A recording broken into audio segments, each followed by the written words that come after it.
বাংলার রাজনীতিতে তৃণমূল কংগ্রেসের শক্তি প্রদর্শনের মঞ্চ বরাবরই 21শে জুলাই, সে বাম আমলেই হোক আর তৃণমূল কংগ্রেসের 15 বছরের জমানায় হোক। কিন্তু এবার পরিস্থিতি ভিন্ন। তৃণমূল ভোটে হেরে গেছে, দল দুভাগে বিভক্ত। ঋতব্রত তৃণমূল এবং কালীঘাট তৃণমূল আলাদা করে 21শে জুলাই পালন করবে। কিন্তু মমতা বন্দ্যোপাধ্যায়ের 21শে জুলাই সভায় যাতে লোক না আসে, তার জন্য এক নতুন কৌশল বাজারে আমদানি করেছে। এবং এই কৌশলের প্রধান দুই কুশীলব কে? না, বিজেপির কেউ নয়, শুনলে চমকে যাবেন। আমি কথা বলবো, আমার সঙ্গে রয়েছেন দ্য ওয়ালের editor in chief Shankhadeep Das. বরাবর জেলাকে টার্গেট দেওয়া হয়, তারা লোক আনে, আমরা দেখে এসেছি, অভ্যস্ত তৃণমূল কংগ্রেসে যেভাবে লোক আনে। এবার তো লড়াই নিজেদের মধ্যে, শক্তি প্রদর্শন নিজেদের মধ্যে, দুটো শিবিরের। কিন্তু এই যে দুই কুশীলব, যারা হচ্ছে যে ব্যাচ কৌশল, সেটা কি? ব্যাচ কৌশলটা অবাক করে দিচ্ছে, সেটা কি এবং কারা? তুমি যখন এই 21শে জুলাইয়ের আয়োজন নিয়ে বললে, যে কে একটা শব্দ ব্যবহার করলে যে 21শে জুলাইয়ের আয়োজন নিয়ে মানে মোটাটা হই হই কাণ্ড আর কি, এইটাতে আমরা এই দ্য ওয়ালের অফিসে আমরা যা ভুগি, চরম ভোগান্তি হয়। কেন? তার কারণ হচ্ছে আমাদের এই অফিসের কাছেই একটা জায়গায় তৃণমূলের শিবির হতো, শক্তি প্রদর্শনের একটা শিবির হতো। জেলা থেকে তৃণমূল কর্মীরা আসতেন, আর সকাল থেকে রাত পর্যন্ত 3 দিন ধরে একটাই গান বাজতো, বাংলার যুবরাজ তোমায় সেলাম। এই বাংলার যুবরাজ তোমায় সেলাম, এইটা আমাদের কানের মানে মানে মানে কানের পোকা বার করে দিত। মানে তৃণমূলের রাজনৈতিক কর্মসূচি হবে, সেটা একটা পলিটিক্যাল পার্টি করবে, তাদের একটা দীর্ঘদিনের এটা একটা কর্মসূচি, দীর্ঘ বছর ধরে এটা হয়ে আসছে, এবং যে কারণে এটা শুরু হয়েছিল সেই কারণটাও ছিল একটা পজিটিভ কারণ, সচিত্র পরিচয়। কিন্তু তার যে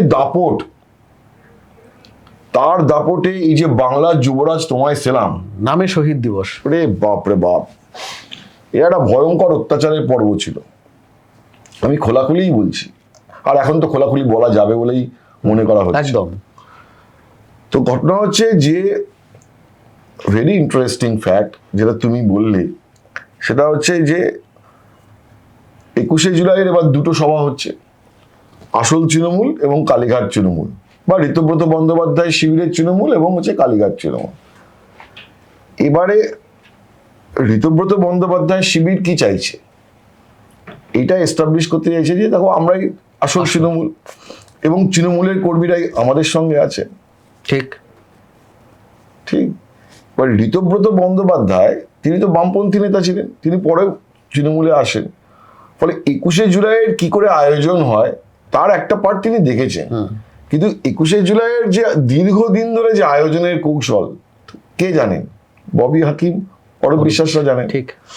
এবং সূত্রের দাবি, আজকে যে বিধানসভায় বৈঠক হয় ঋতব্রত বন্দ্যোপাধ্যায়ের ঘরে, সেখানে ফিরহাদ হাকিম এবং অরূপ বিশ্বাস ছিলেন। এবং আবারও বলছি, সূত্রের দাবি, ফিরহাদ হাকিম এই নিয়ে বাইরে কিছু বলতে চাননি, যে ফিরহাদ হাকিম বলে যে এখানে যেমন লোক আনতে হবে, তেমন মমতাদি সবাই লোক যাওয়া আটকাতেও হবে। ববি হাকিম বলেন, ফিরহাদ হাকিম, ঠিক আছে। এবং সেটা নিয়ে রুদ্ধতার বৈঠক হয়। এবং ইন্টারেস্টিং হচ্ছে যে এই যে ঋতব্রত বন্দ্যোপাধ্যায় শিবির যে 21শে জুলাই আয়োজন করছেন গান্ধী মূর্তি পাদদেশে, তারা একটা ব্যাচ বানিয়েছে। ঠিক আছে, তৃণমূল 15 বছরের তৃণমূলের মেয়াদে ব্যাচটা একটা বড় সাংস্কৃতিক, একটা তৃণমূলের সংস্কৃতির অঙ্গ হয়ে উঠেছিল। স্করপিওর ডেকে যদি খান 15-20 ব্যাচ না থাকে, তাহলে তুমি তৃণমূলই নও। আমি কতটা প্রভাবশালী বোঝাবার জন্য, খান 20-25 ব্যাচ আর 4-5টা উত্তরীয়, এটা হলে ট্রাফিক পুলিশ ধরবে না, ওর সামনে থাকবে, সামনে ড্যাশবোর্ডে। হ্যাঁ, আমি এরকম জানি, লোকজন বলতো মজা করে যে ভাই ট্রাফিক পুলিশের হাত থেকে বাঁচতে হলে কারো গাড়ি রোড ট্যাক্স দেওয়া নেই, ড্যাশবোর্ডের উপরে 10খানা ব্যাচ ফেলে রাখলে পুলিশ ধরবে না। তো বলছে একটা ব্যাচ বার করেছে, এবং ব্যাচ বার করে বলেছে যে এই যে মেয়রের সভায়, মানে ঋতব্রত বন্দ্যোপাধ্যায়দের সভায় যারা ব্যাচ পরে আসবেন তাদেরই একমাত্র ঢুকতে দেওয়া হবে, ব্যাচ না পরে আসলে তারা কিন্তু ঢুকতে পারবে না। এটা তারা বলেছে। এবং আজকে একটা হিসেবে বলেছে কে কোথা থেকে কত লোক আনতে পারবে। কারণ ঋতব্রত বন্দ্যোপাধ্যায়দের এই তাগিদটা রয়েছে যে তারা যদি লোকের নিয়ে আসার যে মানে সংখ্যায় আড়ে বহরে তারা যদি আজকে বিড়লা প্ল্যানেটোরিয়ামের সামনে মমতা বন্দ্যোপাধ্যায় সভা থেকে ছাপিয়ে যেতে পারেন, তাহলে তারা সেই সংখ্যা দিয়েই তারা একটা প্রমাণ করতে চাইবেন, দেখো আমরাই আসল তৃণমূল। শুধুমাত্র নেতারা আমাদের সঙ্গে নেই তা নয়, কর্মীরাও, শুধুমাত্র নেতারাই আমাদের সঙ্গে রয়েছেন তা নয়, কর্মীরাও আমাদের সঙ্গে রয়েছেন। এবং মমতা বন্দ্যোপাধ্যায়কে শুধু নেতারা পরিত্যাগ করেননি, কর্মীরাও পরিত্যাগ করেছেন। এটা প্রমাণ করবেন, এটা প্রমাণ করবেন। শুধু একটা ছবিটাই তো ইমপ্রেসিভ একটা ছবি। এবং তুমি দেখবে যে 21শে জুলাইতেও একদা ওই ভিক্টোরিয়া হাউসের যে ওখান থেকে চিত্র সাংবাদিকদের কাজ হতো যে ভিড়ের ছবি তোলা, একদম পরবর্তীকালে তথ্য প্রযুক্তি এবং প্রযুক্তির আমদানির সঙ্গে সঙ্গে ড্রোন শটে দেখানো, এবং ড্রোন শটে আবার দেখানোর বিভিন্ন অ্যাঙ্গেল আছে। এক একটা অ্যাঙ্গেল থেকে দেখালে মনে হবে যে মহাসমুদ্র, আবার একটা অ্যাঙ্গেল থেকে দেখালে মনে হবে, বোঝা যাবে যে অ্যাকচুয়ালি না, ওখানে ফাঁক আছে কিছুটা। ফলে বিভিন্ন রকম ড্রোন শট দিয়ে দেখানো যে লোক, তো এই লোকটা যে জড়ো করা, এইটা করে তারা দেখাতে চাইছে যে কর্মীরা সংখ্যা আমাদের সাথে বেশি আছে, এটা তাদের দেখানোর লক্ষ্য। সেই লক্ষ্যে তারা ওই জন্য ব্যাচ করেছেন এবং হিসেব করেছেন যে কে কত লোক আনতে পারবে। এবং এই যে সবার আগে তারা একটা জেলা সভাপতি সব করে দিয়েছেন, অনুব্রত মণ্ডল রয়েছেন বীরভূমের জেলা সভাপতি, এবং বলেছেন যে মমতা বন্দ্যোপাধ্যায়কে আমি বলেছি যে পার্টিটা তো আপনি কানে দেখছেন, চোখে দেখছেন না, আপনি পার্টিটা সর্বনাশ শেষ করেছেন। এবং বাকি অনেকে অনেক কিছু বলেছেন। অভিষেক বন্দ্যোপাধ্যায়ের জন্য পার্টিটা উঠে যাচ্ছে, অভিষেক বন্দ্যোপাধ্যায় পার্টি ক্ষতি করেছে, সবাই বলেছে যে অভিষেক বন্দ্যোপাধ্যায় বলে তারা ওখানে করেছেন। এবারে তারা যে টার্গেট নিয়েছেন, প্রত্যেকে টার্গেট দেওয়া হয়েছে। তো এরকম টার্গেট হচ্ছে যে অনুব্রত, আমার কাছে সূত্রের খবর, আবারও বলছি সূত্রের খবর, মানে এটা তো প্রেস কনফারেন্স করে অ্যানাউন্স বলেনি। তো অনুব্রত মণ্ডল বলেছেন যে তিনি 2500 লোক নিয়ে আসবেন। তার জেলায় তার চোখের বালি কাজল শেখ, তিনি বলেছেন যে তিনি 500 লোক নিয়ে আসবেন, 500 কর্মী। হাওড়ার গ্রামীণ এবং শহর দুই জেলার সভাপতি মিলে বলেছেন 1000 করে 2000 লোক নিয়ে আসবে। আচ্ছা, হাওড়া গ্রামীণ 1000, শহর 1000, ঠিক আছে, এরকম ভাবে। এবং কলকাতা থেকেও তারা মনে করেছেন উত্তর এবং দক্ষিণ মিলিয়ে 1000 খানেক লোক হবে। তো এরকম একটা হিসেব করে এই যে নতুন তৃণমূল, আমার মনে হয় এই যে মানে নতুন যে তৃণমূলের কমিটি তৈরি হয়েছে, ন্যাশনাল কমিটি, কোর কমিটি না ওয়ার্কিং কমিটি, তাতে আখরুজ্জামান হচ্ছেন যে কোষাধ্যক্ষ সম্ভবত, কিন্তু আজকে তো এরকম নেই। আজকে হচ্ছে সংখ্যার হিসাবটা আখরুজ্জামানই মনে করেছেন, করে বলেছেন দেখো 16 থেকে 20,000 লোক হবে বলে আমরা এক্সপেক্ট করছি। আচ্ছা, ঠিক আছে। এইটা দেখো, খবর তো আর চাওয়া থাকে না। আমার কাছে যদি খবর আসতে পারে, আর তৃণমূল কংগ্রেসের খবর মমতা বন্দ্যোপাধ্যায়ের কাছে পৌঁছে যেতে পারে, বা কালীঘাটে পৌঁছানোর কোনো ব্যাপার না। যে কটা লোক ওনার গুটি কয়েক একটা দুটো আছে পড়ে, ঠিক আছে, তো তাদের কাছেও খবর যে ব্যাচ তৈরি হয়েছে ওখানে, এবং তারা বুঝতে পারছেন যে ব্যাচ যাদের পড়া থাকবে না এবং 21শে জুলাই সবাই আসবেন, তাদেরকে কোনোভাবে বাধা দেওয়া হতে পারে। আচ্ছা, তো ব্যাচটা হচ্ছে এটাই, যে ব্যাচ দিয়ে মমতাকে বাজিমাত করতে চাইছে ফিরহাদ হাকিম, ববি হাকিম, অরূপ বিশ্বাস এবং ঋতব্রত বন্দ্যোপাধ্যায়। অভিনব কৌশল। তৃণমূলের 21শে জুলাই সভাতে ব্যাচ অনেকে পড়ে আসতেন বা ব্যাচ পড়ানো হতো, আমি দেখেছি। আবার হচ্ছে অভিষেক বন্দ্যোপাধ্যায়ের জমানায় নীল পাঞ্জাবি সাদা পাজামা, ঠিক আছে, যুব তৃণমূল মানে নীল পাঞ্জাবি সাদা পাজামা, একদম ঠিক আছে, ছাত্র তৃণমূল মানে হলুদ পাঞ্জাবি সাদা পাজামা, যারা গান গাইবে সাংস্কৃতিক কর্মী তাদের একরকম। তো এইসব তো ছিল, কিন্তু সাধারণ কর্মীদের আসার জন্য কোনো ব্যাচ লাগতো না, যে কেউ চলে যেতে পারতো।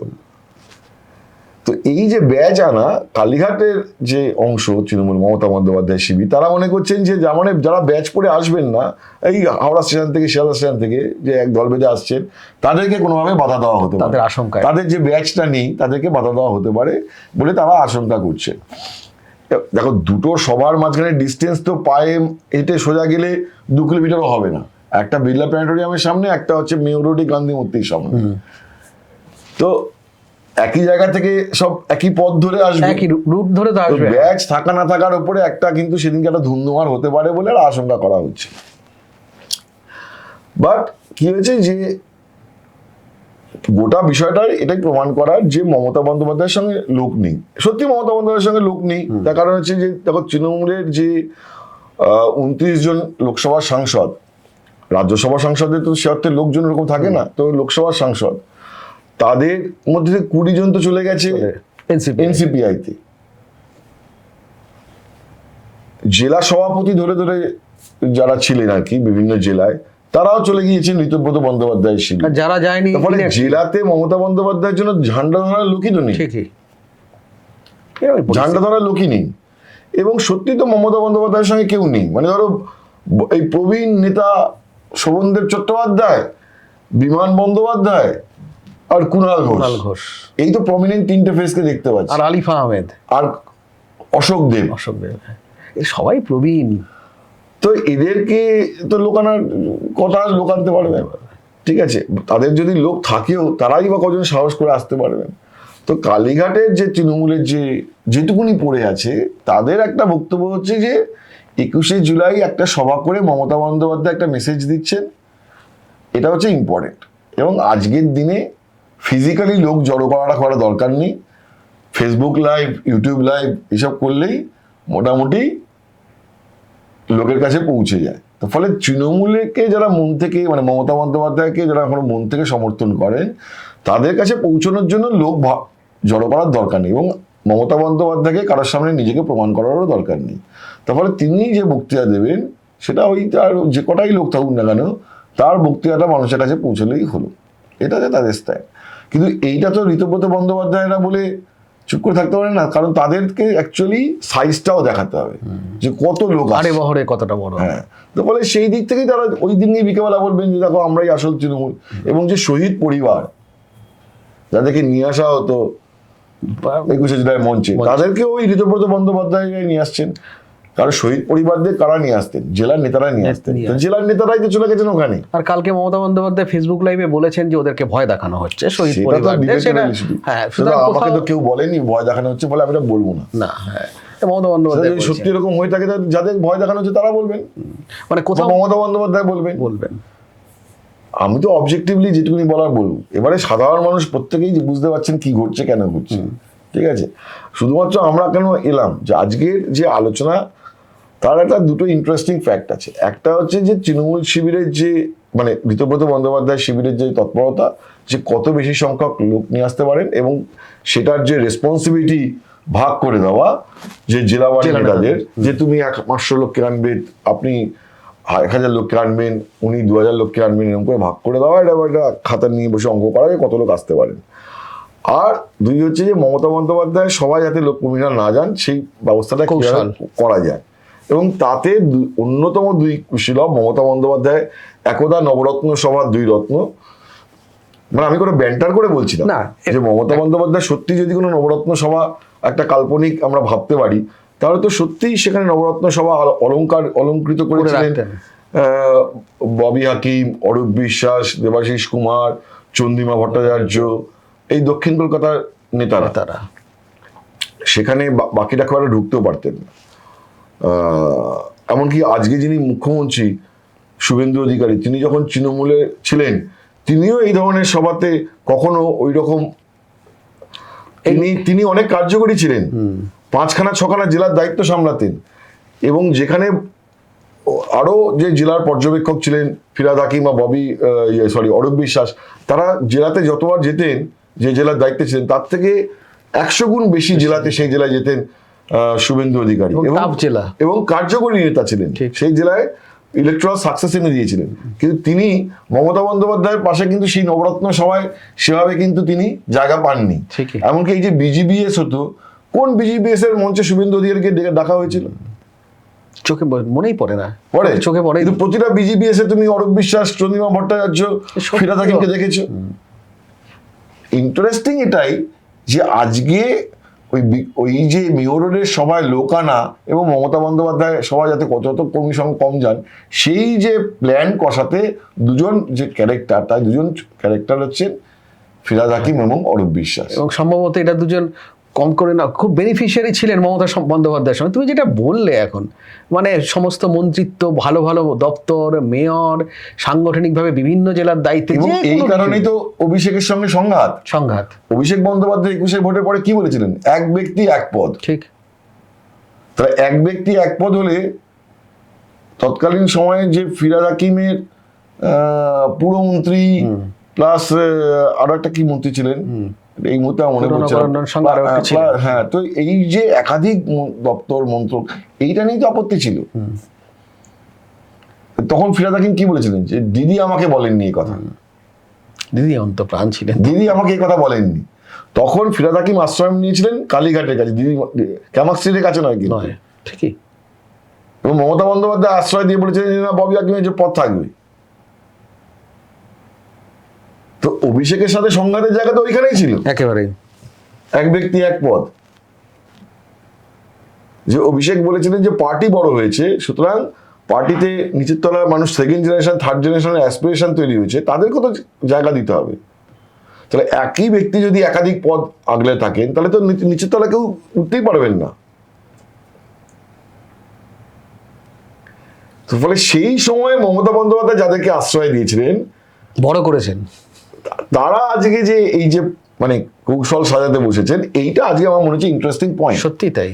আর ব্যাচটা ইন্টারেস্টিং পয়েন্ট, এছাড়া কিছু নেই আলোচনা। না, ব্যাচটা সত্যি ইন্টারেস্টিং পয়েন্ট, কিছু আলোচনা নেই। এবং এরপরে আমি তো এর মানে এই নয় যে আমি খুব মমতা বন্দ্যোপাধ্যায়ের প্রশংসা করে বলছি, কারণ আমি বারবার করে একটা কথাই বলতে চাইছি যে মমতা বন্দ্যোপাধ্যায় যদি এরপরে মানুষের কাছে যান, তাকে ওই প্রশ্নগুলোও উত্তর দিতে হবে যে তার জমানায় দুর্নীতি, তার জমানায় সিন্ডিকেট রাজ, তার জমানায় একাংশের বেপরোয়া হয়ে ওঠা, তার জমানায় অনুন্নয়ন, তার জমানায় শিল্পায়ন না হওয়া, এইগুলো উত্তর মানুষকে দিতে হবে। একদম। আমরা মূল বিষয়বস্তু নিয়ে আলোচনা করেই ফেলেছি, মানে আর কিছু নতুন করে বলার নেই, তুমি বললেও। তো আমার একটা ছোট প্রশ্ন, ঋতব্রত শিবিরের যেমন দেখানোর দরকার যে শক্তি প্রদর্শন, যে আমাদের সঙ্গে কর্মী সমর্থকরাও আছে, শুধু নেতারা নয়, এটা করতে পারলে তুমি যেভাবে বললে বিকেলে প্রেস কনফারেন্স করে বলবে যে কর্মীরাও আমাদের সঙ্গে, আমরাই আসল তৃণমূল। মমতা বন্দ্যোপাধ্যায়ের সামনে, মমতা বন্দ্যোপাধ্যায় জানেন সেরকম লোক আসবে না, ওনার টার্গেটটাকে শুধুমাত্র মঞ্চে থেকে কর্মীদের মানে ভাষণ, মানে একটা কিছু বার্তা দেওয়া। কারণ মমতা বন্দ্যোপাধ্যায় বলেছেন আমি নতুন কিছু করবো 21শে জুলাই থেকে। কি করবেন? দেখো, আমি তো বারবার করে বলছি, দেখো মমতা বন্দ্যোপাধ্যায় কেন করছেন, যিনি এই পার্টিটাকে নিজে হাতে ধরে তৈরি করেছেন, বড় করেছেন, আজকে সেই পার্টিটা হঠাৎ করে অন্যরা হাইজ্যাক করে নিয়ে যাচ্ছে, এইটা কি তোমার হলে তুমি নিতে পারতে? ফলে তুমি শেষ পর্যন্ত চেষ্টা করে যেতে, যারা খড়কুটে আঁকড়ে ধরে রাখা যে না আমি এখনো আছি, আমার উপরে আস্থা রাখুন, আমি এখনো আছি, আমি নতুন করে, আমি এদেরকে বানিয়েছিলাম, আমি আবার নতুন করে পার্টি দল বানিয়ে ফেলবো, পার্টি করে দেবো, আমি 2004-এও যা শক্তি ছিল আজকে 2026 আমার সেই শক্তি আছে, এইসব কথা তুমিও বলতে। একদমই। কথাটা হচ্ছে যে আপনার সঙ্গে কাজ থাকবে নাকি? 2004-এর যে বাস্তবতা 2026-এর বাস্তবতা এক নয়। 2004-এ আপনি বামেদের বিরুদ্ধে, প্রতিষ্ঠান বিরোধিতাকে হাতিয়ার করে আপনি যে লড়াইটা করতে পেরেছেন, আজকে তো প্রতিষ্ঠান বিরোধিতা আপনার বিরুদ্ধে। আপনার কাছেই তো মানুষ প্রশ্ন তুলছে যে আপনি কি করে প্রিসাইড করলেন যে এমন একটি সরকার, যে সরকারের বিরুদ্ধে র্যাম্প্যান্ট দুর্নীতির অভিযোগ। আপনি সততার কথা বলেন, আপনার মন্ত্রিসভাতেই সব যাদের রয়েছে তাদের বিরুদ্ধেই ভয়াবহ সব দুর্নীতির অভিযোগ রয়েছে, আপনি চোখ বুজে দেখেছেন। আপনার সময় উন্নয়ন হয়নি, আপনার সময় শিল্পায়নের অভাব ছিল বলে অভিযোগ, আপনার সময় সিন্ডিকেটের রাজের অভিযোগ রয়েছে, তোলাবাজির অভিযোগ রয়েছে। তো ফলে আজকে তো তাকে সেটা ফেস করতে হবে। আজকে তো নতুন একটা সরকার তৈরি হয়েছে, যার 2 মাস মানে এখন সবে হয়েছে, তার বিরুদ্ধে প্রতিষ্ঠান বিরুদ্ধে তো তৈরি হয়নি। কি নিয়ে যাবেন? এক্স্যাক্টলি। ফলে তার কাছে খুব সহজ, 2004-এর বাস্তবতা 2026-এর বাস্তবতা এক নয়। উনি বলছেন 1997 তৃণমূল গঠনের আগে এখন একটা ব্যাগেজ আছে, যে ব্যাগেজটা, ওই যে অভিযোগের পাহাড়টা বলছি, সেই ব্যাগেজটা ঠিক। আর এটার জন্য তো তিনি আমার ভুল হয়েছিল এই কথা কখনো বলেননি। এই যে মানুষ তার বিরুদ্ধে যে ম্যান্ডেট, এই ভোটে যে ম্যান্ডেটটা তার বিরুদ্ধে, সেটাও তো তিনি স্বীকার করতে চাননি, কখনোই না। এটা দলেও অসন্তোষ, তাই না? আমার ভুল হয়েছিল, অনেকেই তুলনা করতে চান যে ইন্দিরা গান্ধীও ফিরে এসেছিলেন মমতা বন্দ্যোপাধ্যায় কার ইন্দিরা গান্ধীকে, কিন্তু ইন্দিরা গান্ধী তো নিজের ভুল স্বীকার করেছিলেন, কিন্তু মমতা বন্দ্যোপাধ্যায় স্বীকার করেননি। তিনি এখনো বলছেন না যে তিনি, তার মন্ত্রিসভা যারা ছিল তাদের মধ্যে দুর্নীতি, তাদের বিরুদ্ধে দুর্নীতির অভিযোগ ছিল, আমাকে হারানো হয়েছে, এখনো বলছেন। তিনি এখনো বলছেন যে এদের ইডি-সিবিআই দিয়ে ভয় দেখানো হচ্ছে। আর ইডি-সিবিআই দিয়ে কাদের ভয় দেখানো হয়? কিছু থাকলে তো তবে তো ভয় দেখানো হবে, আর যার কিছু নেই সে তো ভয় পাবে না। তো ফলে আমি ওইটা বলছি, মানে ওই ব্যাজ এবং মমতা বন্দ্যোপাধ্যায় সবাই লোক আটকানো যাচ্ছে না বলে তার মানে যে কোর ইস্যু মমতা বন্দ্যোপাধ্যায়ের বিরুদ্ধে উদ্দেশ্যে যে কোর প্রশ্নগুলো সেগুলো উধাও হয়ে যাচ্ছে এরকম সেটা নয়। সেগুলো এক্সিস্ট করে, এখনো এক্সিস্ট করে। কিন্তু এই গোটা নাটকটা যে গোটা যে একটা ড্রামাটিক একটা অ্যাটমসফিয়ার হয়েছে সেইটা একটা অবজেক্টিভলি আমি আজকে তুলে ধরার চেষ্টা করলাম। এবং আমার মনে হয় এতে সবচেয়ে বেশি আমোদিত হবে এখন যারা শাসকে আছে বিজেপি, তার তো অর্ধেক কাজ হয়েই গেল। এখানে তৃণমূল কংগ্রেস ছিল বিরোধীদের এখানে এরকম শূন্য অবস্থা, তারা নিজেদের মধ্যে 21শে জুলাই দুটো মঞ্চ, কে কার থেকে লোক কমাবে, এইটা নিয়ে একটা পরবর্তীকালে আমি আলোচনায় আসতে চাই। বিরোধী শূন্য অবস্থাটা শাসকের জন্য করা ভালো নয়, সেটা আমি আর পরবর্তীকালে আসতে চাই। আমরা কোনো একটা দিনের মধ্যে বিরোধী শূন্য অবস্থা হলে তো শাসক বুঝতেই পারবে না যে মানুষের মধ্যে একজন অ্যাকচুয়ালি কি নিয়ে অসন্তোষ রয়েছে। ঠিক কোনো একদিন একটা বড় বিস্ফোরণ ঘটে যাবে, আচমকা হতে পারে। ফলে বিরোধী শূন্য মানে তো বিরোধী থাকা মানে তো বুঝতে পারছি যে অ্যাকচুয়ালি বিরোধীরা কাদের স্বর তুলে নিয়ে আসে, সাধারণ মানুষের স্বর তুলে নিয়ে আসে বা একটা ওপিনিয়ন জেনারেট করতে চেষ্টা করে। তাহলে সেইটা কি তৈরি হচ্ছে সেটাকে বুঝতে গেলেও তো একটা বিরোধী থাকা উচিত। ঠিকই, একেবারেই তাই। তাহলে তো মানুষের কোনটা নিয়ে রাগ তৈরি হচ্ছে। মমতা বন্দ্যোপাধ্যায় যা হয়েছে, তিনি ভাবছেন যে তিনি স্বর্গরাজ্য তৈরি করে ফেলেছেন, যে আরজি করের ঘটনার পরে যে মানুষের একটা প্রবল অসন্তোষ আছড়ে পড়লো, এবং সেটা শুধুমাত্র আরজি করে ঘটনা নয়, সেটা হচ্ছে যে মানুষের পুঞ্জীভূত অসন্তোষের বহিঃপ্রকাশ, সেটাও হয়তো তিনি বুঝতে পারলেন না। কারণ বিরোধী থাকলে বিরোধীদের কিন্তু তখন তবুও একটা বিজেপি বলে একটা বিরোধী ছিল এবং বিজেপি শক্তিশালী বিরোধী ছিল, কিন্তু তিনি বাকি বাম কংগ্রেস শেষ করে দেওয়ার চেষ্টা করে, তো এটা তো ওনার জন্য খুব একটা ভালো হয়নি। বিরোধী স্বর না থাকলে যেটা এটা ফলে একটা বৃহৎ আলোচনার বিষয়। আমরা এটা নিয়ে পরবর্তীকালে একটা আলোচনা করবো। এটা নিয়ে আমরা একটা আলোচনাতে আসবো। বিরোধী স্বর না থাকলে গণতন্ত্রের পক্ষে অত্যন্ত বিপজ্জনক। কিন্তু তার আগে যে বিষয়টা নিয়ে আমরা আলোচনা করলাম, দ্য ওয়ালের আমাদের সূত্রের খবর, কিন্তু এক্সক্লুসিভ খবর, যে এই 21শে জুলাই অন্যবার আজ 16ই জুলাই, এই সময় মানে আগের বছরগুলো আপনারা ভেবে দেখুন যে এই 16ই জুলাই এই সময় থেকে চারিদিকে মাইক বাজছে, সমস্ত মঞ্চ তৈরির বারবার করে খবর হচ্ছে, বিভিন্ন ক্যাম্প বসে যাচ্ছে, একটা হই হল্লা বিরাট ব্যাপার। আর এবার তৃণমূলের দুটি ভাগে বিভক্ত, এবং মমতা বন্দ্যোপাধ্যায় সভায় যাতে লোক না আসে তার জন্য এই নতুন ব্যাচ কৌশল, যেটাতে হয়তো অনেকে আমোদিতও হবেন শুনে, কি তার কৌশল এবং তার দুই কুশীলব আমরা আলোচনা করলাম। মমতা বন্দ্যোপাধ্যায়ের দুই ভাবশিষ্য, অরূপ বিশ্বাস এবং ফিরহাদ হাকিম। হ্যাঁ, রাজনীতির পরিহাস বোধহয় একেই বলে। আপাতত আজকের মতো আমাদের ভিডিও এখানেই। দ্য ওয়াল, চোখ রাখুন দ্য ওয়ালে সব খবর দেখার জন্য, সঠিক খবর দেখার জন্য।